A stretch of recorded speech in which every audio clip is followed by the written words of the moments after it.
Olá, queridos irmãos, estamos aqui em mais um programa Papo Reto, papo de homens que você e toda a sua família não só deve, pode assistir. Irmãos, eu quero aproveitar esse momento que eu estou falando que é para todo mundo assistir, que você pega esse linkzinho que você está pegando no canal do YouTube e compartilha com todo mundo, que eu tenho certeza que Deus vai falar ao seu coração. Nós, toda terça-feira, 10 horas da noite, estamos no nosso canal da nossa Igreja Batista Atitude e no nosso canal de TV, Bem Mais TV. Irmão, tenho certeza que você vai ser muito abençoado com o tema de hoje. Hoje vamos falar com mais um pedido. Você que bota lá no YouTube, manda pro WhatsApp, posta lá no Facebook um tema, ou então responde os nossos questionários do nosso Instagram. A gente sempre vai falar sobre o tema que você está pedindo. O tema de hoje é perseverança. Percebemos que hoje muitos homens, principalmente homens, já que o papo é para nós homens, desistem nem só no meio do caminho, no começo do caminho, não perseveram, não têm foco, falta propósito. E hoje o que se mais tem falado em grandes notícias são foco, são determinação, perseverança. Eu estou aqui com o irmãozão Bruno, que vai compartilhar um pouco da sua experiência de vida sobre perseverança, sobre onde ele alcançou, sobre o propósito de vida dele. Bruno, seja muito bem-vindo. Eu quero te agradecer por ter aceitado o convite e poder ter o privilégio de aprender um pouco mais, de você poder compartilhar um pouco mais da sua vida. Se apresenta aí o público, por favor. Fala pra gente um pouquinho de você. Obrigado, Rafael, pelo convite. Prazer enorme estar aqui. Ismael, prazer. Até coincidência, a gente se conheceu já há um tempo. Bom, meu nome é Bruno Volaro. Eu sou graduado em Educação Física, licenciatura e bacharel. Hoje eu sou auditor do Tribunal de Contas do município.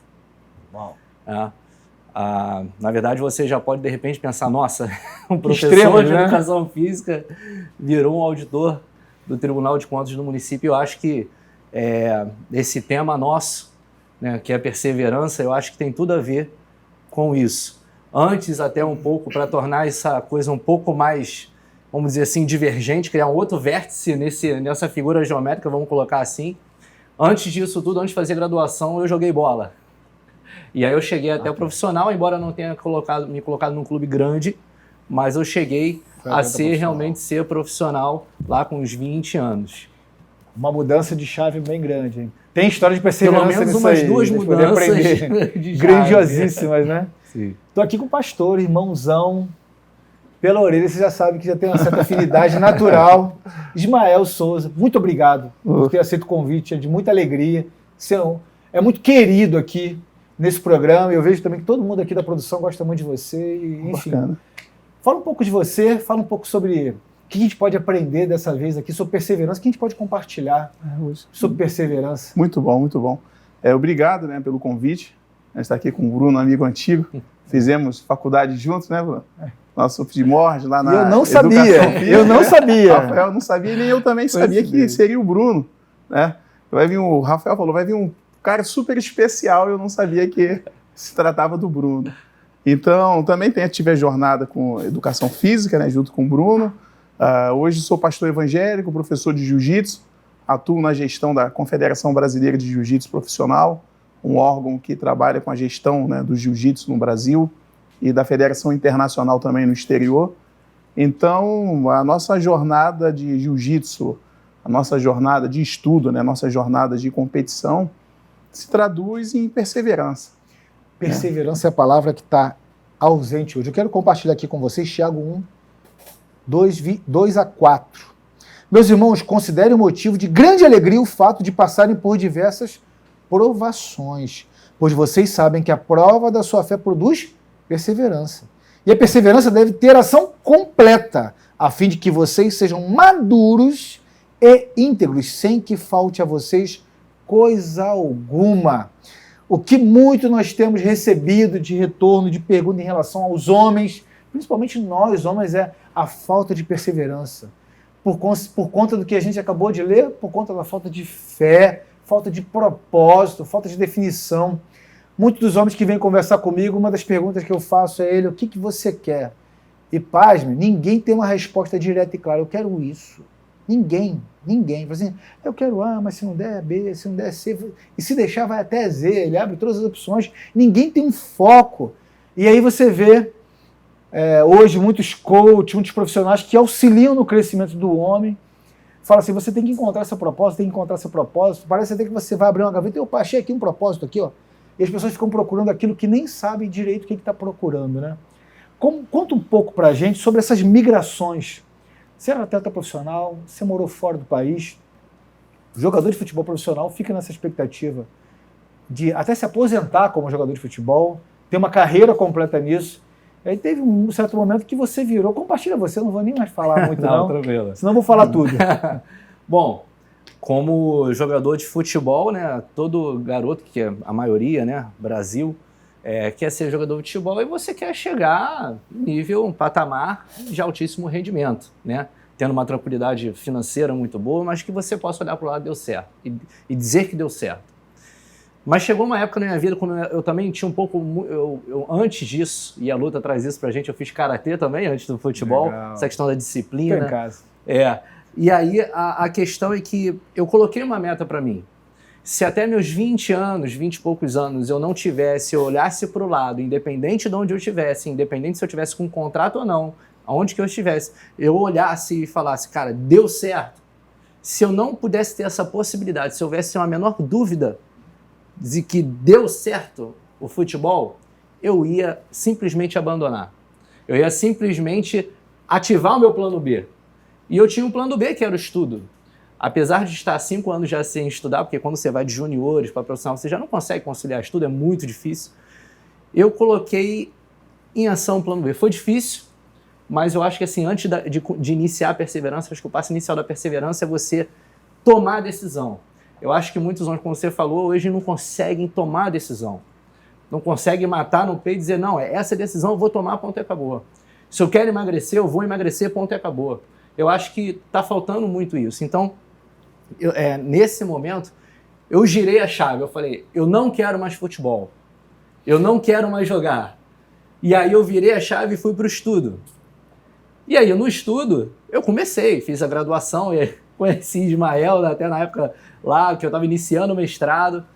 E chegou no final do mestrado até que você começa a ter contato com outras pessoas e já com um nível intelectual, vamos dizer, de pós-doc, doutorado, e eu comecei a ver que aquela talvez não fosse aquilo que realmente eu ia conseguir, aquilo que ia me satisfazer. E aquilo começou a entrar em choque de novo, e eu falei, cara, eu vou ter que virar a chave de novo. E aí, eu virei a chave. Só que aí, quando eu virei a chave, eu falei, cara, eu quero agora algo que me dê uma estabilidade, algo que me dê uma segurança, algo que me dê até a condição de poder passar mais tempo na obra do Senhor, poder fazer mais outras coisas. Que legal. E aí, quando eu comecei a estudar, eu pensei em estudar para a Polícia Federal, e aí comecei a estudar para a Polícia Federal, entrando num curso básico para fiscal, mas a intenção era a Polícia Federal. Comecei a ter contato com pessoas que estudavam para a área fiscal. E aí, quando eu pensei, bom, Polícia Federal, fiscal, eu vou estudar quase que a mesma coisa. Um é um pouco melhor do que o outro financeiramente. Já que eu estou aqui, então eu vou para fiscal. E eu lembro que, assim, uma questão que veio assim da decisão, e eu acho que uma coisa que vem a todos nós quando a gente toma uma decisão é a dúvida. A dúvida, ela faz parte do processo. Existe uma certeza, a certeza que tem dúvida. Existe a certeza que você tem dúvida. E, assim, a dúvida, na verdade, ela só serve para você ter certeza de que você está no caminho certo, porque você vai responder aquela dúvida e você vai ter certeza que estava no caminho certo. E eu lembro que na minha primeira aula, eu como professor de educação física, não desmerecer uma faculdade privada, mas eu, professor de educação física numa faculdade privada, eu fui ter aula com pessoas pessoas da Escola Naval, pessoas de IME, pessoas da AFA, enfim, pessoas que realmente passaram a vida estudando, e eu estava 5 anos sem estudar praticamente. E eu falei, a primeira aula de Direito Constitucional, a professora vomitando aquela matéria, eu fui pro banheiro chorar. Chorar faz parte do business, irmão. Eu fui pro banheiro chorar, aquele banheiro daquele curso lá no centro da cidade. E naquele banheiro eu lembrei da história de Josafá, porque a sala era gigante, tinha muita gente, e naquela sala eu vi aquele pessoal todo, e me lembrei da história de Josafá, quando os moabitas, amonitas vieram em cima, e aí Josafá falou assim, Deus, tu sabe, você tem todo o poder está contigo, os inimigos são muitos, eu não vou conseguir, por mim eu não consigo, mas os meus olhos estão em ti. E eu segurei nessa palavra, enxuguei as lágrimas, voltei para a sala, claro que não foi no dia seguinte que eu passei, mas existe uma perseverança depois nisso, todo esse processo, que as dúvidas elas foram existindo a partir do momento. Né? Forte, Ismael. Meu irmãozão, ele falou aqui que recomeçou mais de uma vez. Tem muita gente que fala assim, é tarde demais para recomeçar, e tem gente com 20 e poucos anos falando que é tarde demais para recomeçar. Compartilhe um pouco para a gente aqui do seu propósito, da sua perseverança, da sua trajetória, em alguns momentos que eu tenho certeza que Deus já está trazendo a sua memória dos pontos fortes em que você teve que falar assim, puxa o fôlego, chora. Aliás, não é a primeira vez que o homem fala aqui que chora, que é algo muito comum, né? Que você perseverou, mas tinha um propósito claro. O que você pode compartilhar com a gente inicialmente? A perseverança é um processo que inicia na infância. Né? Então, o processo de perseverança começa nos pequenos desafios da criança. Né? Então, o adulto ele é ensinado a perseverar já desde os seus primeiros passos. Né? Então, aí por isso o papel preponderante dos responsáveis na gestão da educação, na gestão da preparação, né? Na integridade dessa criança. Então, a criança precisa passar pelos desafios, precisa cair, precisa ser negada, né? de situações que ela deseja. Né? Ela precisa ter seus limites, né? Ter a negação, quando eu digo, em relação aos limites, naquilo que ainda não é ideal para a idade dela, nem propício. Então, o sentido de perseverança, ele começa muito cedo, até nos próprios desafios da infância.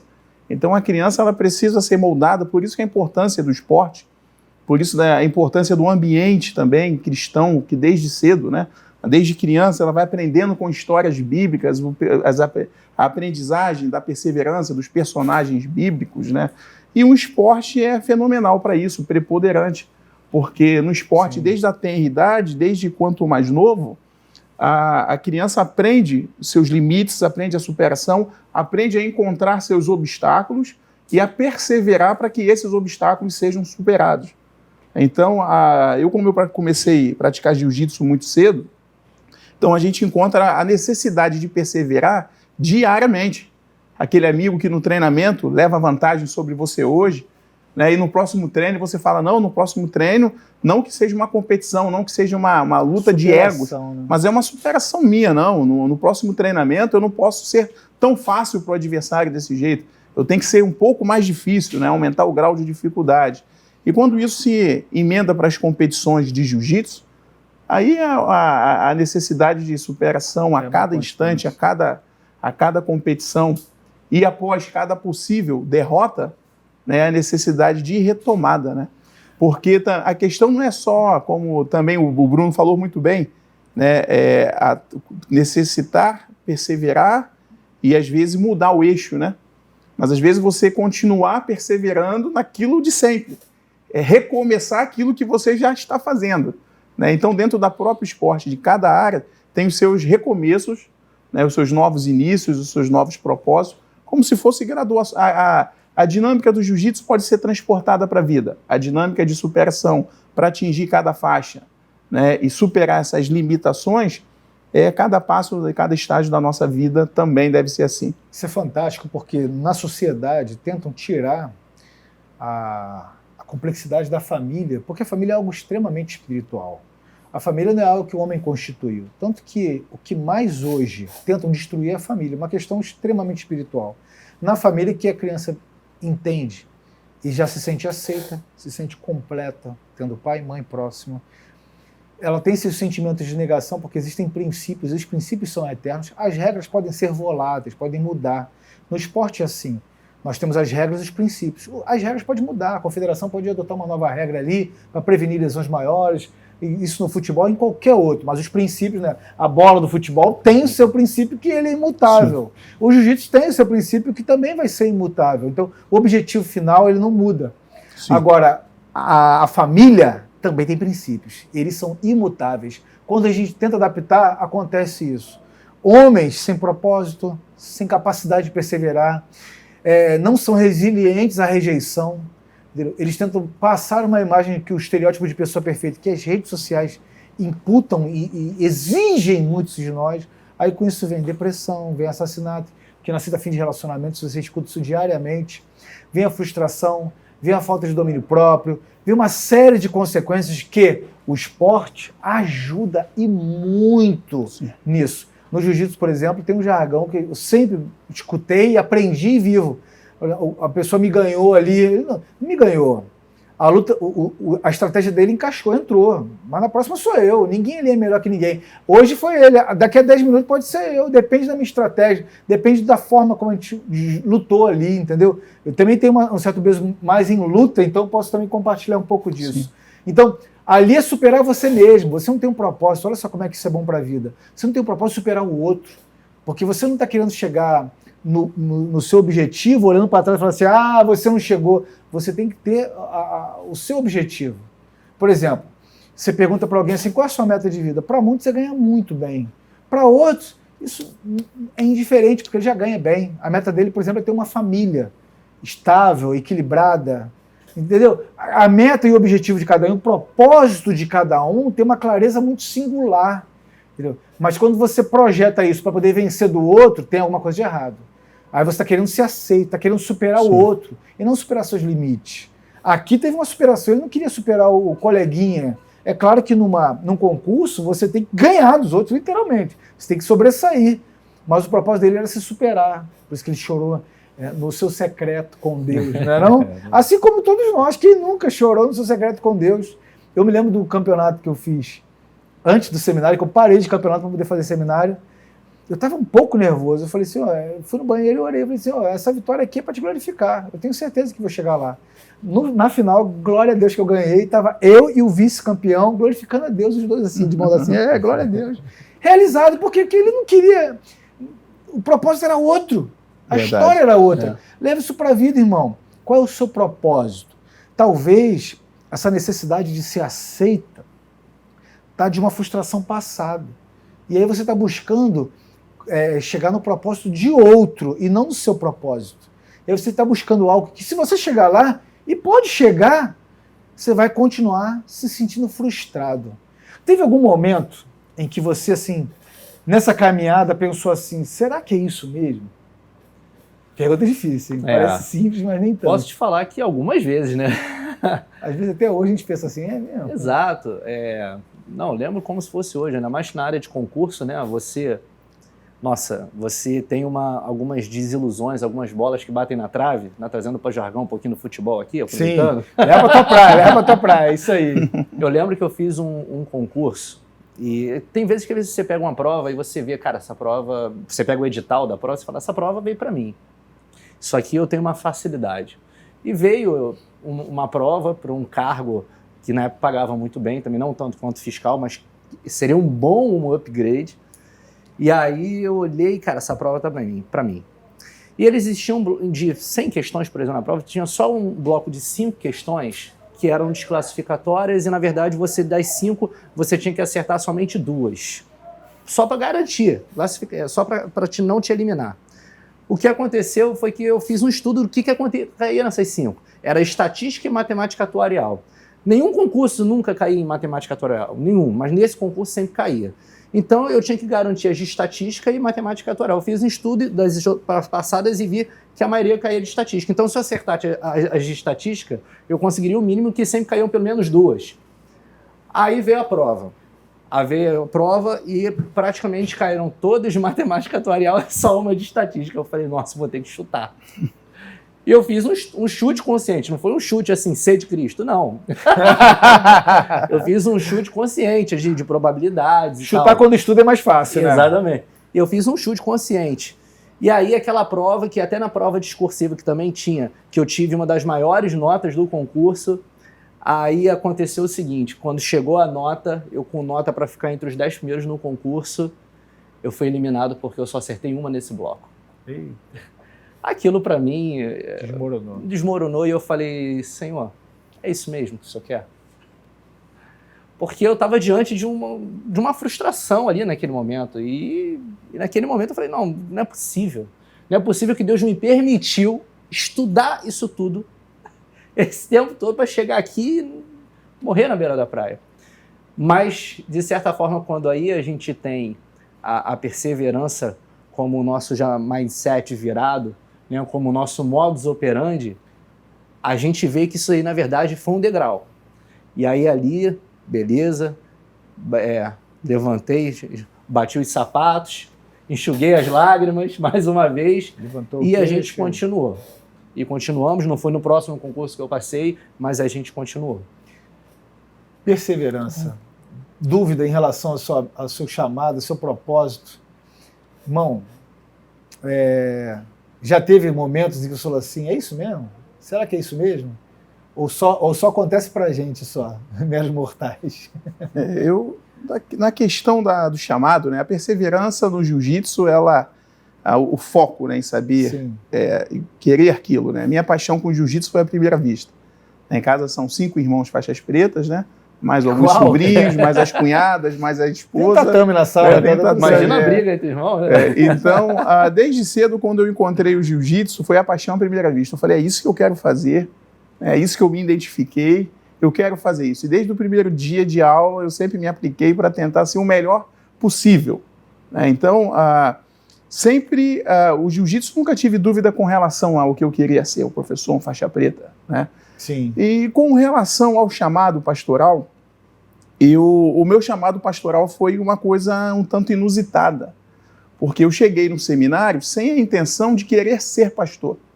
Eu cheguei no seminário, eu sofri um acidente muito grave, né, num evento esportivo que eu estava participando, e o médico falou, olha, você vai precisar ficar muito tempo sem competir, você não vai poder lutar tão cedo.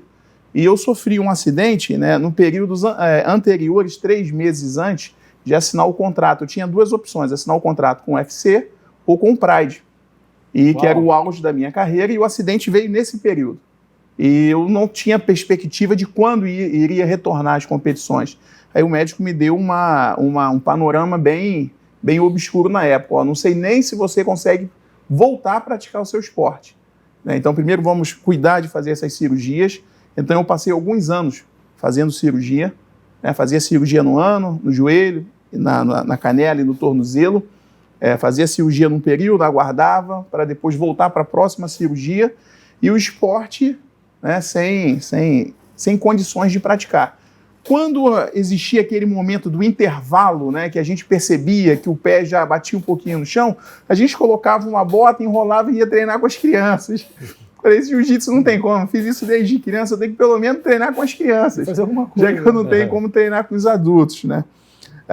Então, a necessidade, nunca tive dúvida com relação ao jiu-jitsu. Quem você era? No jiu-jitsu, isso. Sim. Com relação ao chamado pastoral, cheguei ao seminário não por intenção ou vocação de ser pastor ou perceber isso em mim.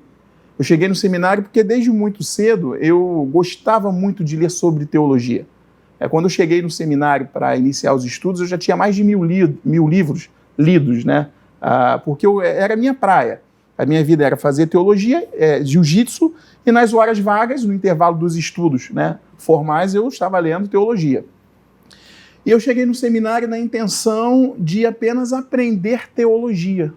É uma coisa que me preenchia, né? Então eu fui fazendo a teologia e a vocação, o chamado pastoral, ele foi acontecendo no trato, na percepção com as pessoas, na percepção da liderança, né, do meu proceder, da minha convivência, né, da minha orientação com os demais. Então, foi acontecendo de uma forma muito tranquila, né? E a perseverança foi necessário, as dúvidas, né, eram necessárias para bater os estudos, a meta dos estudos, terminar as matérias, né? Que é bem puxado. Porque quando a igreja falou, olha, nós vamos te levar para a junta de avaliação para fazer entrevista pastoral com você e perguntar se você já pode ser licenciado a pastor. Né, passar pelo procedimento todo da igreja, né, do crivo. Então eu sempre tive muita consciência com relação ao chamado, porque o chamado foi acontecendo naturalmente. Eu não sou pastor hoje porque um dia eu falei, eu quero ser pastor, é isso que eu quero para a minha vida. Não, o chamado foi acontecendo e hoje eu não me encontro, né? Hoje eu não me enxergo sem ser pastor e não me enxergo sem treinar jiu-jitsu. Clareza em quem você é. Mesmo com as lesões antigas. Você tem clareza em quem você é, né? Clareza. Clareza em quem você é. Irmão, quem você é? Eu escutando ele aqui falando que o número de livros em média que o homem brasileiro lê é 1 por ano. Então imagina só, tem alguns homens que demorariam 1000 anos para ler o que ele já leu. Já parou para pensar nisso? Estava fazendo assim 1000 anos. Tem gente que não lê um livro por ano. Né? O máximo que lê é um textozinho no Twitter. Se for muito grande, lê o resumo de alguém. Né? Bom, bom saber que a gente teve clareza de identificar no talento que ele tem. Tipo assim, teve talento natural, vocação natural, talvez até hereditária por conta dos irmãos serem lutadores. Eu também tenho um irmão lutador. E isso, claro, eu sou mais velho então. Ele tinha um irmão lutador, né? Ele tinha um irmão lutador, graças a Deus. Uma questão que hoje agora vem para os porquês. Por que o homem anda tão indeciso em relação ao seu propósito? Por que o homem não persevera? Por que o homem... A gente virou a chave, como o irmão Tiago mudou de chave, virou e teve outras opções e avançou. Ele disse, não é aqui, ou é aqui ou é aqui, definiu data limite, teve essa organização, teve esse foco. Por que o homem hoje não tem mais foco? O que você acredita que seja? Qual é a causa desse problema? Na verdade, não é o que acontecia há 2 gerações atrás. O homem tinha muita clareza do que era homem, né? Até o homem que a gente chama de homem secular, com 18 a 21 anos, ele queria ter a sua casa, para ter uma mulher para casar, para forjar uma família, para ter uma profissão estabelecida. Ponto. Hoje, por que o homem não tem clareza em absolutamente nada no que é? O que você acredita? Eu acredito que isso pode ser um momento, né, que estamos vivendo, um momento, né, peculiar da que a humanidade está vivendo. Uma delas é identificar o que eu quero fazer. O que eu quero fazer? Para que eu sirvo nessa vida? O que eu quero da minha vida? O que eu quero levar? Aonde eu quero estar daqui a 10 anos, daqui a 5 anos? Então nós temos algumas variáveis, né, algumas possibilidades que é difícil nós aplicarmos ela, generalizar, né? Mas a primeira coisa é a falta de saber o que quer. Para que eu sou chamado? E conseguir identificar isso. E como eu digo, a família é muito importante para identificar o talento natural, para identificar em que área aquela pessoa deve estar atuando na vida e poder direcionar. Porque, às vezes, a pessoa está fazendo direcionamentos dos pais, direcionamentos da família, ou direcionamentos, ou se aplicando a fazer coisas num ambiente onde ela é aceita. Situações ou posições na sociedade onde o ambiente que ela vive existe uma aceitação. E, às vezes, aquele não é ela não nasceu para aquilo. Então, a grande questão é ter foco. E esse foco se perde porque hoje a sociedade apresenta múltiplas possibilidades. Né? Hoje em dia, queira ou não, mas é diferenciado de algumas décadas atrás, que você não tinha tantas possibilidades onde optar. Eu vou ser o que na vida? Não, você não tinha essas opções todas. Quando eu era criança, não tinha opção. Ou você vai aqui, ou vai ali, ou tu vai lá, ou tu vai morrer de fome. Você não tem que fazer, ou você não vai sustentar a sua família. Hoje, existia uma flexibilização nas oportunidades. Então, a pessoa fica indecisa naquilo que ela precisa realmente fazer e focar no senso dela. E existe uma questão também da glamorização daqueles que são os donos, né, do marketing, dono das redes sociais, por glamorizar posicionamentos na sociedade, né, posições efetivas, né, no nosso mundo de trabalho, de empenho, e que outras ficam menos valorizadas. Então acaba que a pessoa fica focando, né, nessas situações aonde eu vou ser aceito, aonde eu vou ser mais visualizado, aonde eu vou ter mais prestígio. E ela acaba não sendo, às vezes, efetiva naquilo que ela necessita realmente fazer. Então, a primeira coisa que ela precisa decidir é para que eu nasci, o que eu nasci para fazer. E não só espiritualizar isso, mas perceber quais são as minhas atribuições pessoais. desde criança, o que é que eu faço muito bem? Eu falo muito bem, eu luto muito bem, eu jogo bola muito bem, e isso tudo está conciliando dentro do tempo que eu tenho, dentro das possibilidades que eu tenho, das oportunidades que eu tenho. Então, decidir o que deseja ser e ter um foco, por um momento, é complexo, devido a essas múltiplas possibilidades. Então, normalmente, eu oriento, né, aqueles que estejam mais próximos dos adolescentes ou dos jovens, que possam perceber as suas vocações, perceber as suas habilidades e direcioná-los de acordo com elas. Porque se você tem uma vocação, se você tem esse chamado para fazer algo, lá na frente você vai tentar reencontrá-lo, ou às vezes você não vai conseguir esse reencontro e vai ser uma pessoa, às vezes, muito bem sucedida financeiramente, com uma posição na sociedade, né, que muitos desejam almejar, mas lá no fundo do teu coração, na sua consciência, você vai ter aquela frustração, você vai ter aquele desejo de algo não preenchido em você. Então, decidir, saber o quanto antes o que você quer para traçar essa meta e você poder perseverar nessa meta. Nunca esquecendo da história de Davi. O que eu ganho para derrubar o Golias? O que qual é o benefício que eu tenho nisso? Então, qual é o custo e o benefício que você vai ter? O que isso vai trazer para a sua vida? Né? O que isso vai trazer para a sua família? Quais são os riscos que você está correndo para você ter um objetivo e para você perseverar em atingir o teu alvo?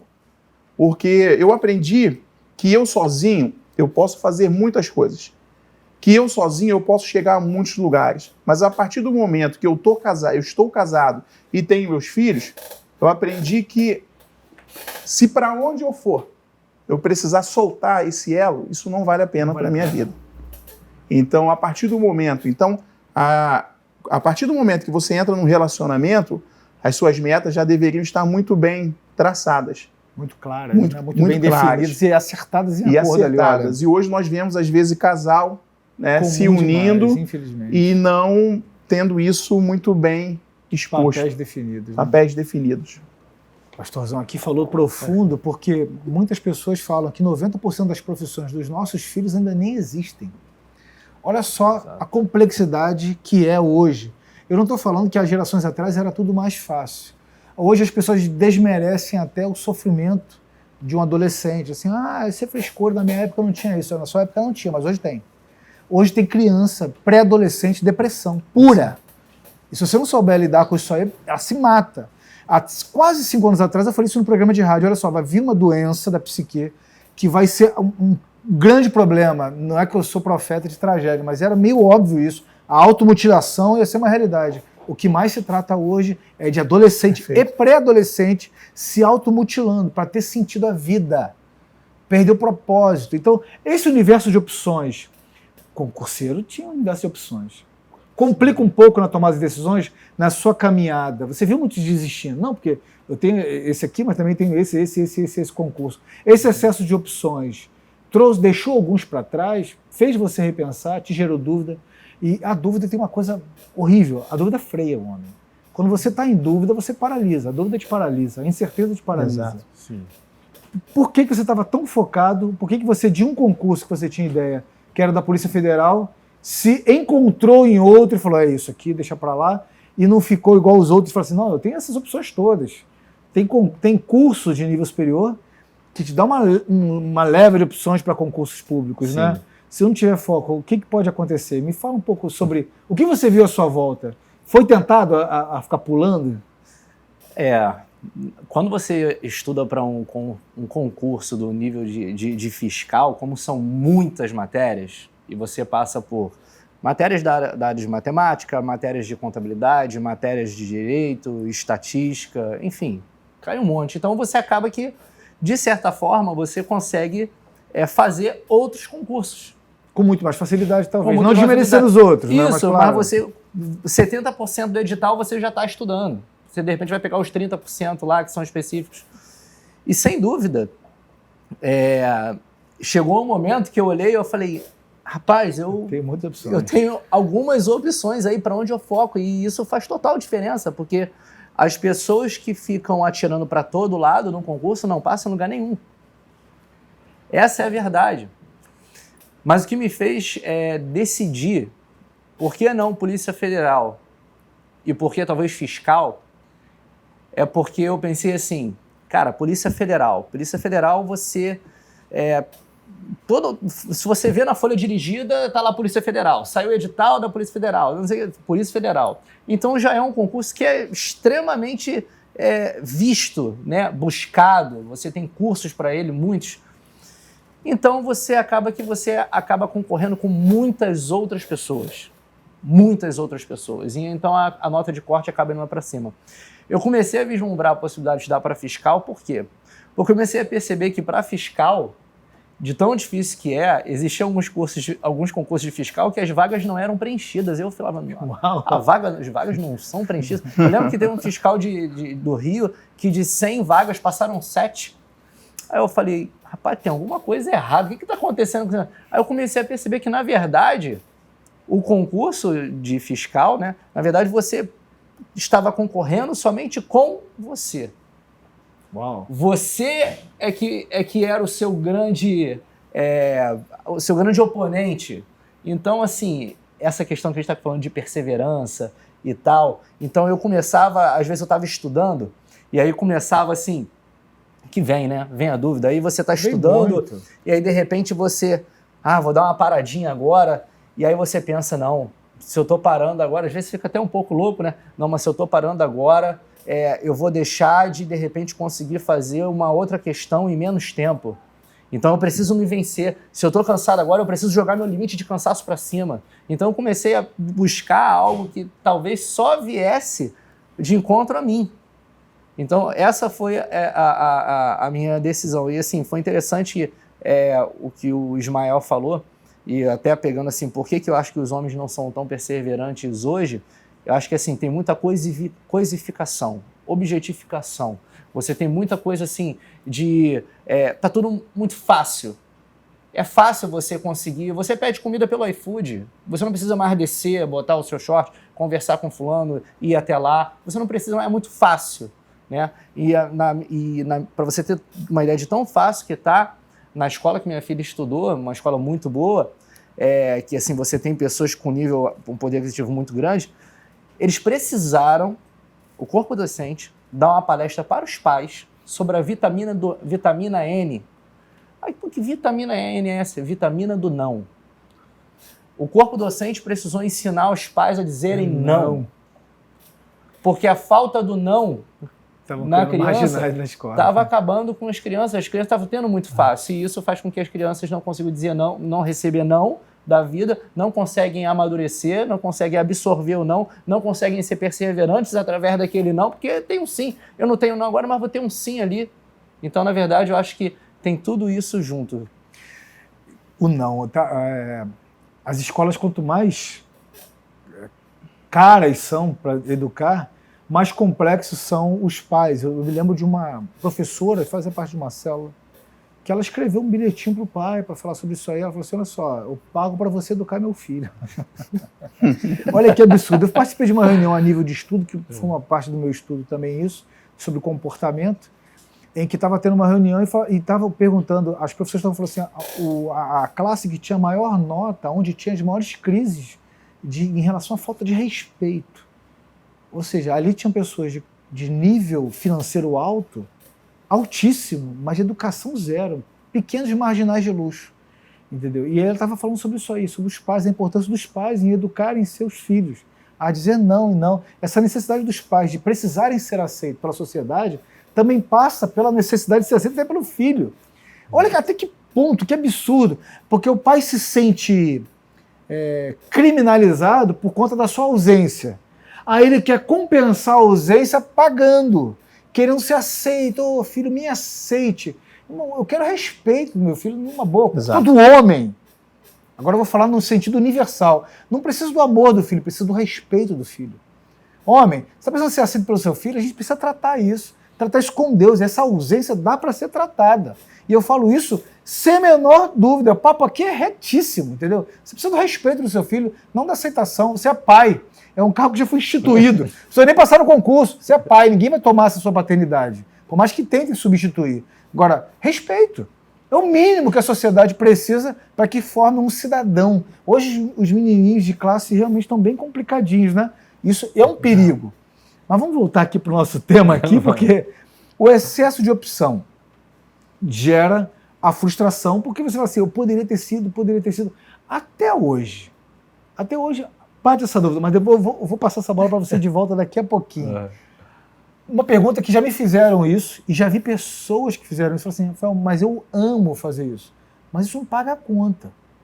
Por exemplo, dá para pegar esse talento e decidir como esporte? Por exemplo, tem uma pessoa que é engenheira e ela fala assim, não, mas eu amo pintar. Vou largar minha profissão de engenharia, vou jogar meu CREA fora e vou viver de pintora. Não dá. Existem algumas pessoas com quem você já tratou, já discipulou, já acompanhou como pastor. E como exemplo, o professor do jiu-jitsu é um exemplo, é uma referência. Graças a Deus ainda temos essas referências. Sim. Em que deu para instruir, deu para ter essa sensibilidade. Fazer, não, meu irmão, larga tudo. Larga a sua faculdade, vem aqui e você vê que dá para levar como um hobby, como um estilo de vida. Né? Tem pessoa que fala assim, olha, eu gosto de mergulhar. Amo mergulhar, né? É um talento natural que a pessoa tem, completa ela. Não necessariamente precisa ser uma profissão. O que você pode acrescentar para a gente como aconselhador de uma geração que tem de luta, por exemplo?